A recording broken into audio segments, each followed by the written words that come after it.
remember from previous discussions that government doesn't just have spending as an option for improving the economy. They can also make changes to the tax rates. So cutting taxes has a very similar effect, but it's not the exact same effect as the spending multiplier does. And the issue is this. When the government decides to spend money, let's say, again, go back to the original example that they're going to build a road. So we know right away if they're going to spend $50 billion on a road, that there's going to be $50 billion of spending in round one. And that means $50 billion of income going to people, which becomes income in the next rounds. But if instead we decided that we just were going to cut taxes, what would happen?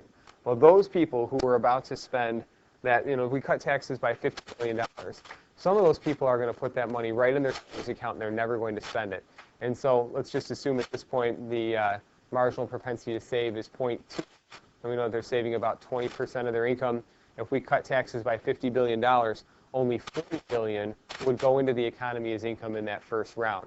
So the tax multiplier is always just a little bit smaller. And in fact, the tax multiplier is just the spending multiplier minus 1 with a couple of little catches. So that's what I have here. So because, again, when the full multiplier is in effect, we'll go back to this example here, MPS equals 0.2, that means that the multiplier is 1 over 0.2 or 5. So we have these two important numbers. That would be the spending multiplier. So I'm going to write a little S down here. But we know that, for example, if we were going to put that $50 billion out, the full 50 would be spent in the first round. However, if we cut that in taxes instead, we're only going to see $40 billion spent in the first round and so on. So what's missing there is exactly that number 1 in there. Now, the other formula you can use to calculate it is just a negative sign. I don't know if you can see that, but it's important. It's negative MPC divided by MPS. Personally, because it's so easy to calculate the spending multiplier, it's pretty easy to just look at that and guess the tax multiplier, and this is almost always the easiest way to do it.